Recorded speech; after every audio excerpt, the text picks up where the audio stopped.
புதுசாக ஒருத்தர் two wheeler வாங்கும்போது, ஒருத்தர் காலி மனைகள் வாங்கும்போது, வீட்டில் வந்து ஒரு அப்பா, அம்மாவோ வயசானவங்களோட இழப்பு ஏற்படும் பொழுது கூட, தாத்தா, பாட்டியோட இழப்பு ஏற்படுறது கூட, நல்லது கெட்டது எல்லாமே இந்த 7 சனி காலத்துல மெயினா நடக்கும்.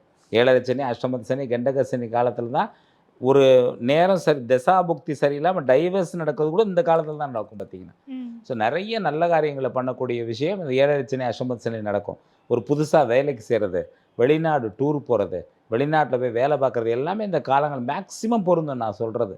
90% வந்து அந்த காலங்கள்ல தான் நடக்கும். ஆனாலும் இந்த சனி பெயர்ச்சிய வச்சு பயமுறுத்துறது முதல் தப்பு. 2வது நீங்க ஜாதக கட்டத்தில பார்த்தீங்கன்னா, கட்டம்னே சொல்லுவோம் அப்பதான் புரியும். கட்டத்தில பார்த்தீங்கன்னா, துலா ராசியில தான் சனி பகவான் உச்சமாகுறார். துலா ராசின்னா தராசு ராசி. நே நீங்க பாருங்க கோர்ட்ல தராசு தான் வச்சிருப்பாங்க. கரெக்ட்டா நீதி நேர்மையோட அதுக்கு இது சொல்லணும், தீர்ப்பு சொல்லணுன்ட்டு. ஸோ சனி பகவான் வந்து அவங்கவங்க செஞ்ச கர்ம வினைப்படி தான் பலன் குடுக்குறார். பாவம் பண்ணா பாவத்த அனுபவிக்கணும், புண்ணியம் பண்ணா புண்ணியத்த அனுபவிக்கணும். ஆனா சனி பகவான் நீதி நேர்மையான கிரகம். ஆனால் நீங்க கோவில்ல போய் அர்ச்சனை பண்ணும்பொழுது, சனி பகவானுக்கு அர்ச்சனை பண்ண எந்த ஒரு பொருளையும் வீட்டுக்கு கொண்டு வரலாம். பிறருக்கும் குடுக்கலாம்.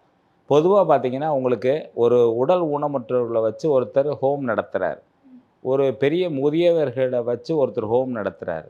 இது எல்லாமே சனி பகவானுடைய ஆதிக்கம் தான். அங்க வந்து நெறைய தவறும் கோல்மால் பண்ணா எங்கேயாவது ஒரு இடத்துல மாட்டிப்பாங்க. சனி பகவான் வந்து எப்படி வந்து இந்த மாரி இடங்கள்ல வாசம் செய்வாரு. குறையுள்ள இடங்கள்ல, நெறைய ஒரு எதிர்மறையான விஷயங்கள் நடக்கக்கூடிய விஷயங்கள்ல, இயல்பா உள்ள விஷயங்கள்லேருந்து மாறுபட்ட விஷயங்கள் இடத்துல சனி பகவானுடைய ஆட்சி தான்.